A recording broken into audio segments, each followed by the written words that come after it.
Alrighty, so UFC Jared Cannonier versus Gregory Rodriguez just took place, and I'm here to give you my breakdown of what happened during the event, along with my win rate at the end, which I did pretty good this card, all things considered.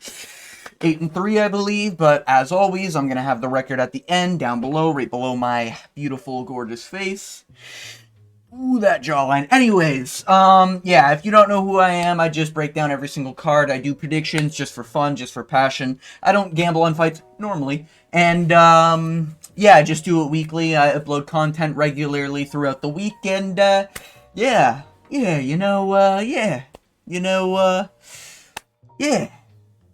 I'm here to give you my breakdown. So, without further ado, let's get straight into it with, oh yeah, the fucking women's fight. Julia Avila versus Jacqueline Calvaconte. YouTube, please let me say that word. It's her name, I swear. I swear, it's her name. I didn't mean that in a derogatory way. And moving on. So yeah, Julia Avila versus Jacqueline. I mean, if you know me, I don't give a fuck about these women fights. I did watch this one. Yeah, Jacqueline was just up every round. I mean, I thought it was obvious here. I think my face is a little too big. Let me just, yeah. Yeah, Jacqueline was just up pretty much everywhere. I think it was a 29-28, which is, the joke I typically do for all my women picks. The coin got it right. So, yeah, we start. I kind of slipped the prelims, kind of like my prime days during the end of last year when I started uploading regularly, you know. Kind of swept the prelims as I normally do. Yeah, Jacqueline wins because the coin is right, you know. And if you don't know what I'm referring to, hey, get yourself one of these bad boys. It just picks MMA fights for, or women MMA fights for you, you know. Unironically, I think for the past couple weeks, the women fights are, if there's two women fights, it always goes 50-50 for the coin. So, you know, maybe we gotta stop trying to take these fights seriously is all I'm saying, guys. Anyways, moving on to actual fights. Dontel Mays versus Walter Wacker. Let me just make sure I get my notes here. Fuck, I gotta edit that out again. I gotta remember to put that over to my other monitor. Anyways. Yeah, Walter Wacker got it done. I mean, Walter Wacker, I'll be honest with you. He did look, am I crazy? But, I might be crazy, but, Walter Wacker kind of looked like he was taking his career seriously. I know, it's heavyweights, guys. You know, they have to just show up overweight fucking at the 265 limit. But Walter Wacker genuinely looked like he's taking his career seriously. You know, I'm noticing a little bit leaner in the midsection. Anyone else? You know, I thought I saw a six-pack. Whoa. I'm getting a little too ahead of myself here. You know, I thought I saw it, you know. I thought I saw it edging a little bit there. I thought I saw a six-pack for a second, guys. You know, it's rare these days where we see it on a heavyweight where you see a six-pack, but Walter Wacker might be taking his fucking career seriously after that shitty performance he had in his debut. And, you know, it was a great win. I kind of thought it was like, I don't know how to describe it. You know, like when you're in a jiu-jitsu gym, if you've ever been to one, and like right before you guys start rolling, I know, really gay, but before you guys start rolling, the instructor like gets a partner who's typically experienced, and then he puts the partner into a submission, and like it looks very uncomfortable for his partner, and they kind of demonstrate it to the point where his partner taps. It's kind of what this fight was, to be honest with you. This looked like a tutorial mission for like how you get a heel hook. You know, it was very much just like, okay, they're on the feet for a second, okay, Walter gets a takedown, okay, he's on top, okay, he wins because it's heavyweight, and if you're on top, you just fucking win. But he ends up pulling a heel hook. 9 times out of 10, it doesn't work, but Don Tomei's just, he literally just, like, sat there and laid there, you know, and I get it, it's like, heel hooks suck. I've been heel hooked, like, once or twice back in my jiu-jitsu days. My 3 months of experience, but, you know, back when I was doing jiu-jitsu, I've been heel hooked. It's not fun. But, yeah, Walter Wacker kind of looked like, it was just like a, not that it was scripted, it was just like a, like, hey guys, this is how you heel hook, and then he pulls his top position down to bottom, and then he just hugs the leg, and then Dontel Mays just rolls over, and he just lets the heel hook happen, you know? And I don't know, maybe I'm a dumbass, but I thought when your heel gets caught by someone, you try to jiggle it out. Maybe just a little bit of a jiggle? Just a little bit? I got the pick right, so I'm not mad or anything, and this is, what, two heel hooks in a row, I think, from Walter Walker? But, like, man, yeah, Dontel Mays is just shit. I think he's always been shit. I think he's probably gonna get cut, right? That's gotta be, like, what? 2 in a row? 3 in a row? 4 in a row? How many is this? He lost to Shamil. I beat Kyle. Fuck. Damn it. Okay, so we're gonna have to have Dontel Mays around for a little bit longer. But just cut him because this record's so dog shit. I genuinely believe if your record is, like, ugly to look at, you should probably be cut from the UFC. 11-8. What are we, Jamie Pickett? You know what I mean? I think that's his name. The other ethnic gentleman, we'll say. Was it Jamie Pickett who lost to fucking the guy who just beat Chris Weidman? I think it was. Eric Anders? Was that his name?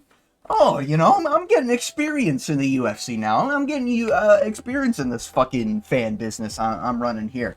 You know, aka just being a fan for 3 years straight. Regardless, yeah, I mean, it's just Walter Walker. Moving on, we have Vince Morales versus Elijah Smith. Now, I went with Elijah Smith.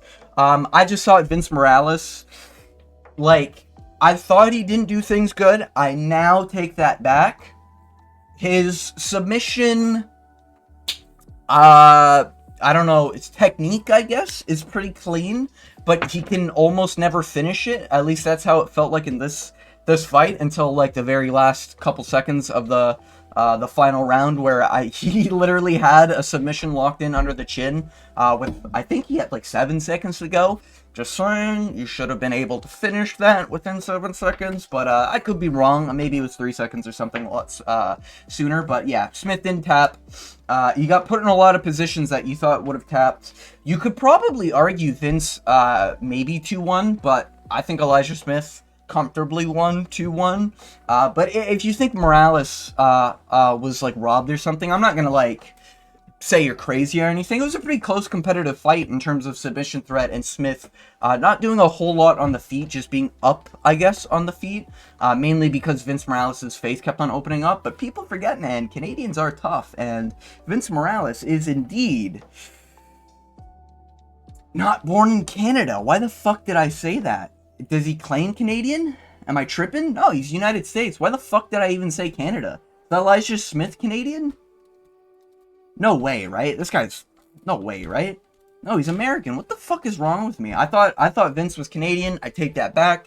Yeah, Vince Morales just sucks, I guess. It is what it is, you know? Yeah. Jiu-jitsu don't win you fights, you know? You gotta learn how to strike on the feet. But he did make it competitive. Good fight, sick fight. Elijah Smith won. Thought it was pretty close either way. Moving on, we have Gabriel Bonfim versus Carl Williams. I went with Gabriel Bonfim. I always thought Chaos... Yeah, his name's Callan. I keep on forgetting because everyone calls him Chaos. I personally thought Chaos Williams just doesn't do enough to really solidify rounds. And he's always, like... It's hard to describe, but he's, like, always off his sort of angle, you know? Like, he's always just barely missing the head, you know? But, you know, credit where credit is due. He did try to fucking take out Gabriel Bonfim in the first round, but Gabriel was able to be fair, guys, I mean, Gabriel Bonfim did try to, like, cheat in the first round. The bell rang, and he was still going for a Von Flue for like 3 or 4 seconds. I think it was Herb Dean there. Might have been like somebody else, but they were trying to like pull Gabriel Bonfim off. Because bro tried to get a Von Flue after the bell. Come on, guys. Come on, you gotta fucking clean it up, Bonfim brothers. What the fuck is this? You know, we'll get into the other one. Yeah, Chaos Williams isn't bad, but he's just not good, I think is the best way to put him. You know, Chaos Williams...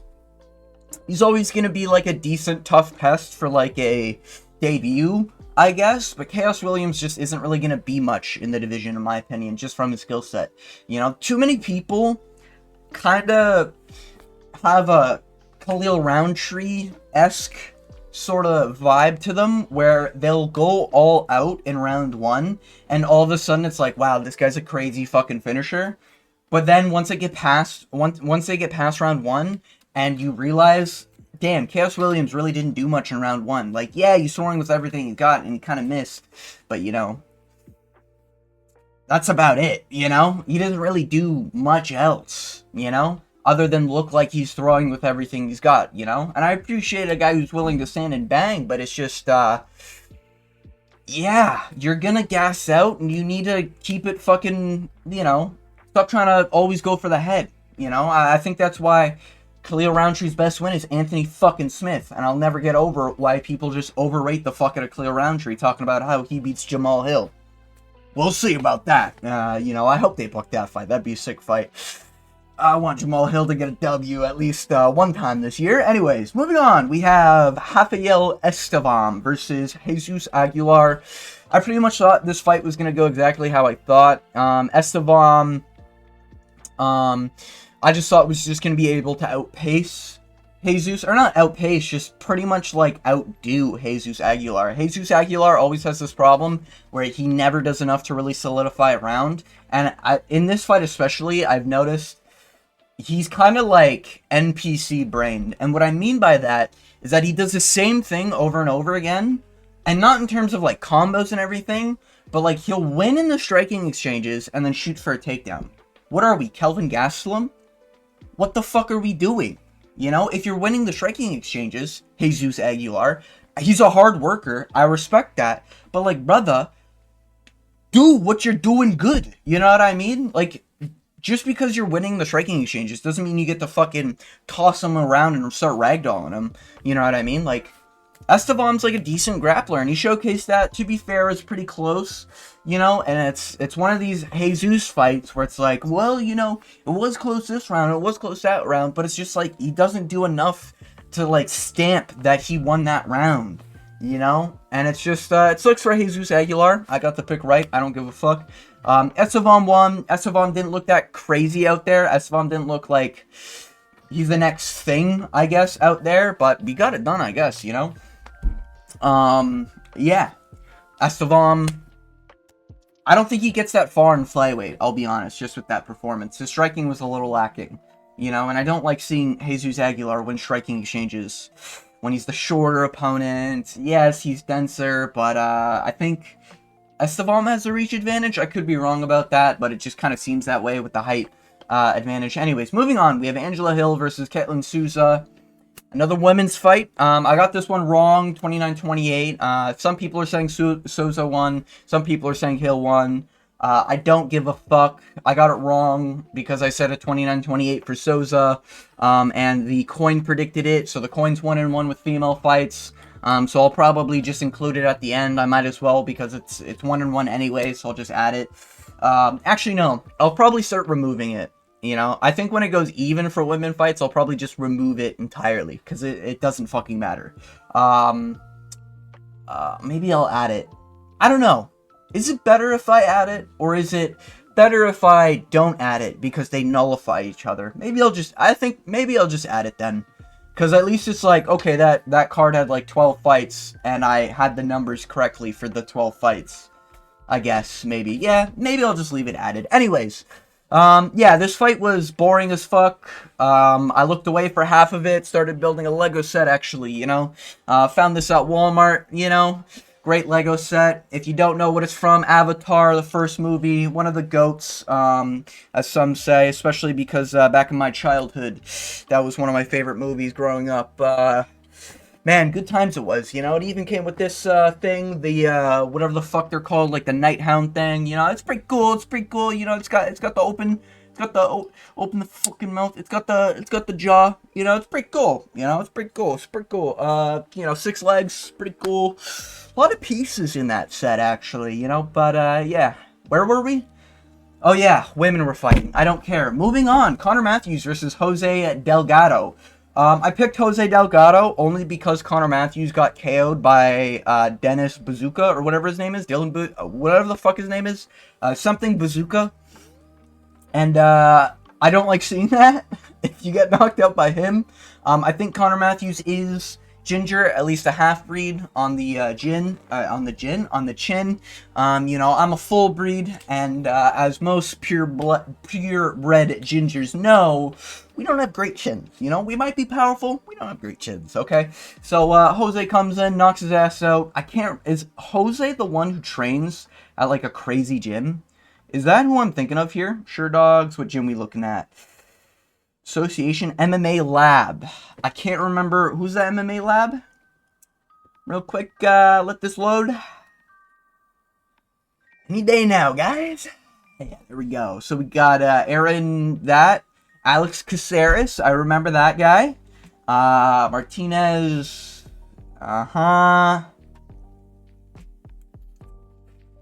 MMA Lab, eh? MMA Lab. Clayton Carpenter. You know, I recognize that name. No, MMA Lab isn't bad.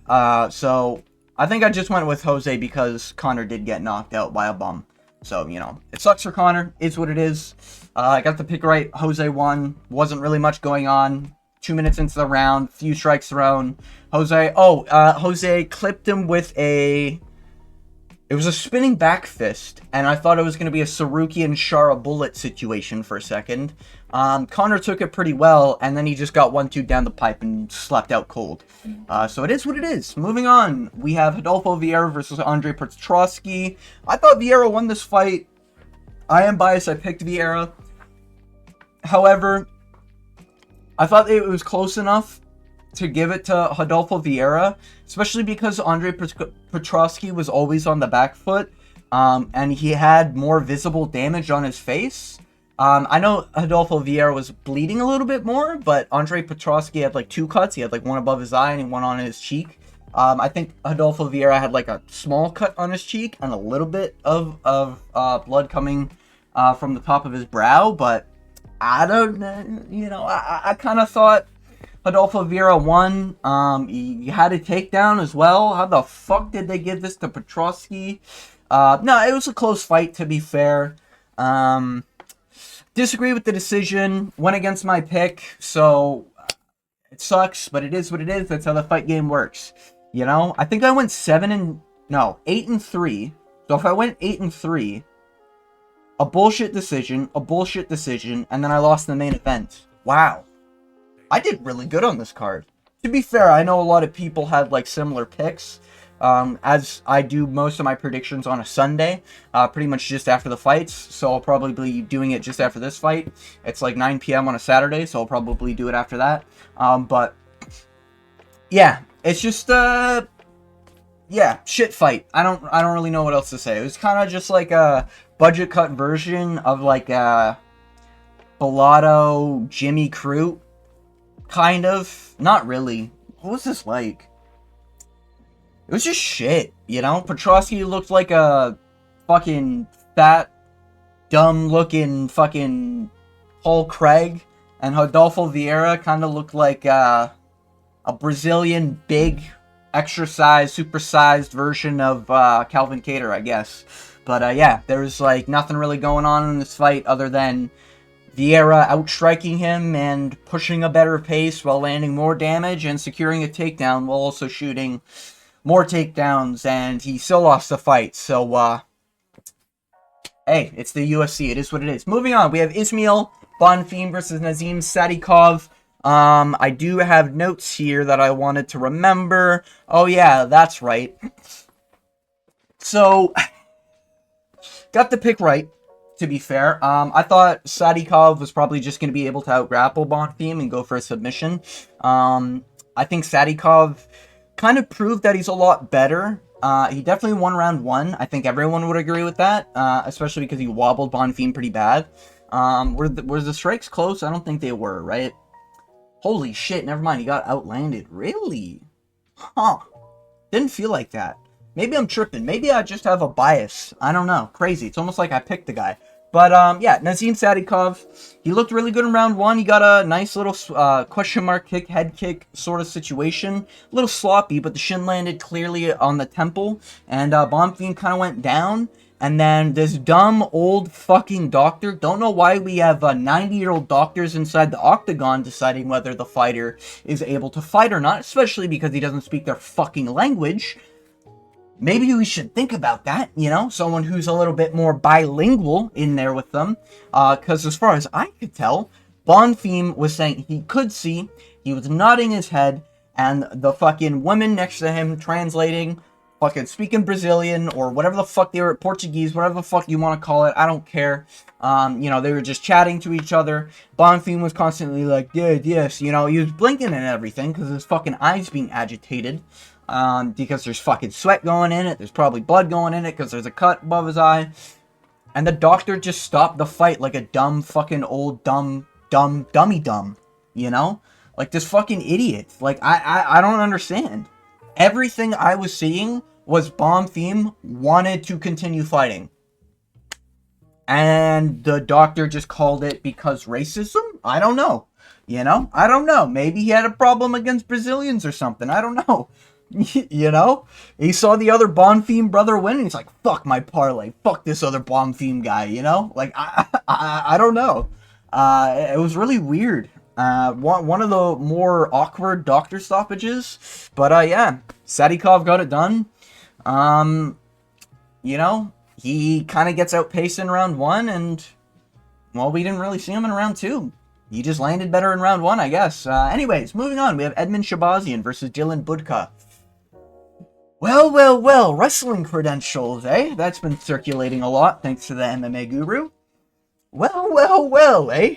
Wrestlers, eh? Wrestling base for MMA is the best base, eh? You know? Yeah, if you don't know, Dylan Budka likes to tout his wrestling. I think he has credentials. I don't know too much about it. I know a lot of people glaze him for his wrestling. He made this really big talk before the Cesar Almeida fight that he was going to go on this tear because of his wrestling. And, yeah, he just got shit on, you know? Edmund Shabazian, wait, and did he land? I was going to say, I thought he landed 2 strikes, and the 2 strikes were going to be the ones that put Dylan Budka out, you know? But how the fuck did he outland Dylan Budka? That's weird. I was not expecting that. Dylan Budka landed 1 punch and then got knocked out, eh? Damn, man, wrestlers, eh? Yeah, if you don't know the story, basically, MMA Guru said, like, wrestling credentials don't mean shit because of Zhang Weili versus, Tatiana Suarez, I think her name was. I don't care about women fights, but Tatiana's like this touted wrestler who was flawless in the UFC. And Guru got pissed off and he went off against wrestlers. Don't get me wrong, I agree with them. I just think most credentials don't mean shit. Like, just because you have an Olympic medal of like a Taekwondo fighter doesn't mean you're good at MMA striking. You know, MMA is a lot more than fucking just Taekwondo, right? And if like... I've always hated wrestling in terms of, like, actual wrestling. I've always thought it to be the most gay of all the sports, you know?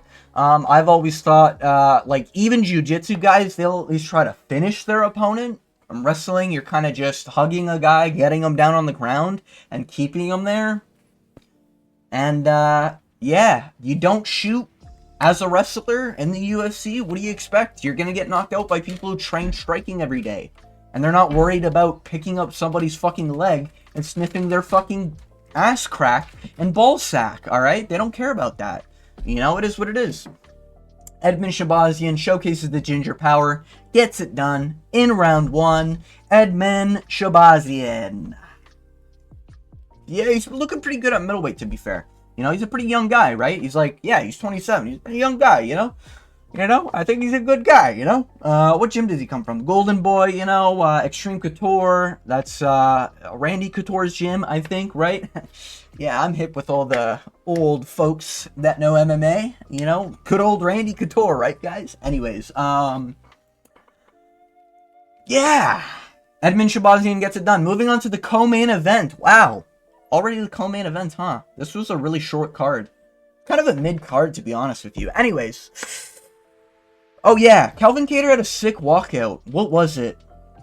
It was a sick walkout. It was like a Western style, like, down now, bow now, Bow now now. You know, I don't even know how to fucking describe the song. I'm terrible with song names, but it was like, whatever that is. If you heard that and it clicked in your brain, hey, you know what to do. But Calvin Kattar versus Yusuf Zalal, despite what a lot of people are going to say about Yusuf Zalal, listen, I get it. It looks boring to some. It's kind of like the Strickland effect. I get it. It's just like boring for some people to watch.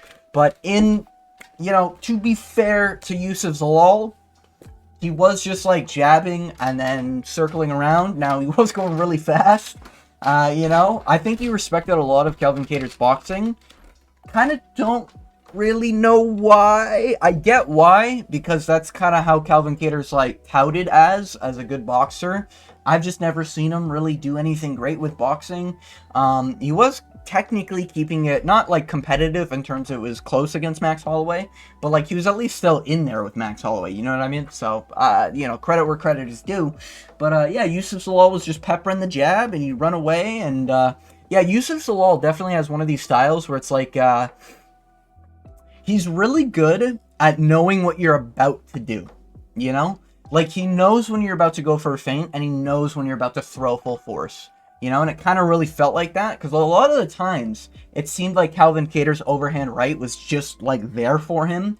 And every time Calvin Kattar, it was, like, open for him, he would fake it, so he could probably set up, like, a body shot or something. And Yusuf Zalal, like, kind of knew he was going to fake it, and he was just staring at him. Like, kind of wincing at it, Or not wincing, like, flinching at it. Kind of faking the fake out, It's kind of like when you're fighting a Dark Souls boss and you're just like preemptively rolling because you know you're about to see something really fast, and that's kind of the Yusuf Zalal style, He'll tuck his shoulder in, move his face, Sometimes it looks like he doesn't take damage well. It's hard to tell if he was really hurt a few times in this fight. Definitely in the third round, I think Calvin Kattar stung him with a few shots there. But overall, Yusuf Zalal was just beating the fuck out of Calvin Kattar's already broken nose. And Calvin Kattar's just been too many wars. Like, it's almost like the Josh Emmett effect where, like, his face is kind of just, like, fucked when a lot of damage happens to it. You know what I mean? Like, he doesn't wear damage well, And he hasn't worn damage well probably since that Max Holloway fight, So Yusuf Zalal played smart. It was a smart and safe game. It's not the most entertaining to watch, and it's not the best advertisement, but he also, it doesn't help that his voice sounds the way that it does. I'm not one to make fun of people's voices, but man, it just I respect the guy striking and everything, man, but it was a good fight. It was kind of a good fight. I enjoyed the fight. I thought it was sick. Calvin Kattar, he was digging deep, but like Yusuf Zalal just never engaged with Calvin Kattar's dirty boxing. He didn't want to stay in the pocket. Kind of smart. You don't really want to stay in the pocket if you're risking your ranking, I guess. Is a good way to put it. Yusuf Zalal just wants ranked. He also probably skyrocket in terms of rankings with another win, because he has fought Ilia Topuria. And, you can always make the claim, oh, if it was a 5-round fight, I would have won it. You know what I mean? It'll always be there. He made it to a decision with Ilia Topuria. Only the great Josh Emmett can do that. But, Calvin Kattar, not really much else for him to do with him, He might be a good unranked test, maybe the new Rob Font for featherweight, you know what I mean? Kind of like an old guard, or like an Edson. You know what? Calvin Kattar, Edson Barbosa actually probably be a sick fight. Have they fought already? I've only been watching UFC for 3 years, so, don't make fun of me if I, have they fought already? Jeremy Stevenson, eh? He hasn't fought Edson Barbosa, eh? Yeah, I think Edson Barbosa, Calvin Kattar would be a sick fight. I wouldn't mind that. Both of them would be willing to stand and bang in the pocket, as long as Edson Barbosa still has brain cells, since his last performance he didn't really look like he had that. So, I think that fight would be sick. Anyways, moving on to the main event. The only one I technically got clearly wrong, because the other ones were, you could argue either way. Jared Cannonier versus Gregory Rodriguez. And you know what?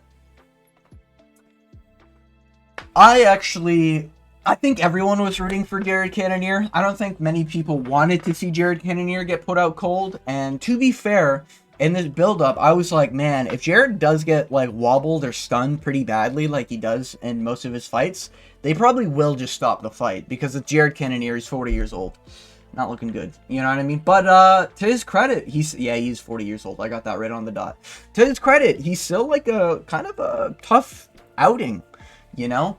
He's a pretty tough guy for a 40-year-old, Killa gorilla, you know? So... Gregory Rodriguez, he looked really good in round 1, slowed down in round 2. Round 3 was a little bit more competitive with him getting dropped at the end, obviously making a Jared Cannonier round, you know, and Robocop, I am so much fast, I am so much strong, I am going to beat Jared Cannonier. Couldn't get it done, buddy, it is what it is, you know. I thought the fight was more or less going to be what it was in the first round, where Gregory Rodriguez was going to wobble the fuck out of Jared Cannonier and probably put him out within 1 or 2. And, yeah, it didn't play out that way, I guess, you know. Jared Cannonier toughed it out. He beat my expectations, you know what I mean? It was a pretty big dog, pretty fair dog.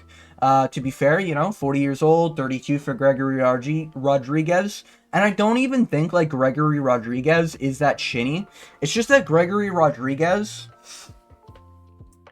even though he's a jiu-jitsu black belt, his takedowns are terrible in terms of how sloppy they are. It's almost like he doesn't even try to take people down. He kind of just uses it to set up a striking exchange. And he hits pretty fucking hard. I just think in the end of round 3, I guess, kind of broke him. You know, you heard his corner be like, Gregory, we there, Gregory? Gregory. You know, almost thought it was fucking Five Nights at Freddy's for a minute, but, yeah. Yeah, Gregory Rodriguez, he, couldn't get it done. You know, he couldn't survive past round 3, to be fair. I think most people would agree, the later this fight got, Jared Cannonier was probably going to pick up the pace. Just everyone really thought Gregory Rodriguez was going to put Jared Cannonier out, you know? I thought it for sure because of the age difference, but, you know, hey, I'm happy to be proven wrong. It was a banger. Jared Cannonier put on a stellar performance. I was jumping out of my chair at a few moments. There was a bunch of times where I thought Jared Cannonier was about to get flatlined. Gregory Rodriguez landed really big straight right hands, even straight jabs, you know? Pretty good striking exchanges from both fighters, you know. But yeah, I think it was a sick fight. I think the main event was sick. I think the co-main was kind of lackluster, and the whole card was pretty mid overall. Just a lot of weird situations. Either the decision was weird, or the fights were weird, or the stoppages were weird, something like that. But at least the main event delivered. Jared Cannonier got a clean TKO finish at the very beginning of round 4. Happy to see it. Happy for Jared Cannonier. Nothing but respect for the guy. People forget, man, he beat Sean Strickland, even though I think it was a fucking blatant robbery. But he did beat Sean Strickland on paper, you know? So, Jared Cannonier, what the fuck do we do with Jared Cannonier now? Kind of hard to really make a match for him, huh? I mean, it's middleweight. Fuck it, dude. Jared Cannonier, Bo Nickel. Why not? You know? I don't know. Do something with Jared Cannonier. I don't think we give Jared, like, a jump up the rankings here, you know? Fuck, eh? I don't even really know. Is there a lot of options for Jared Cannonier? Middleweight, you know? I don't really think so. Fuck, I don't know. But, you know, he puts on a stellar performance, put him for a bunch of main events, and then if he builds up like a 2-3 fight win streak, you know, we'll see, you know? To be fair, he showcased how tough he was against Mavov. Adesanya got slept in 2, you know? How embarrassing is that, you know? Fucking Strickland, at least, was able to survive all the way to the 5th and fucking outpoint strike him, you know? Not even Adesanya could do that, guys. How shit is Adesanya? Fuck that guy. Dog diddling, fucking DUI, fucking driving drunk bitch. Anyways, moving on. There's no more fights. What am I talking about? Yeah, great event. Kind of great main event. Whole card was pretty lackluster, to be honest. Yeah, I look forward to next week, which is, oh my god, it's Cejudo Song Yadong. Okay, we cooking. Okay, we cooking. What the fuck are we doing for Alonzo Metafield on the main event here, or the main card here? The fuck is this, huh? Oh, Edson was supposed to fight Steve Garcia, eh? That would have been a sick fight. What are the prelims looking like? Andre Philly? Okay. Jan Kutalaba. Okay, I see you. Who the fuck is that? Ruziboev, Ricky Simon, Javid. Ooh, okay. Abdul Malik. Yeah. Okay, it's at least something. You know what I mean? It's at least something. But yeah, stay tuned for next week when I break down this next card coming up, Henry Cejudo versus Song Yadong. And if you made it all the way to the end of the video, I want to thank you for watching. And always, I hope you have a good day. And actually, real quick, before you go, I will not put on a shirt. Fuck you, bastards, telling me to put on a shirt. I do what I want. It's my YouTube channel, motherfucker. Anyways, hope you have a good day.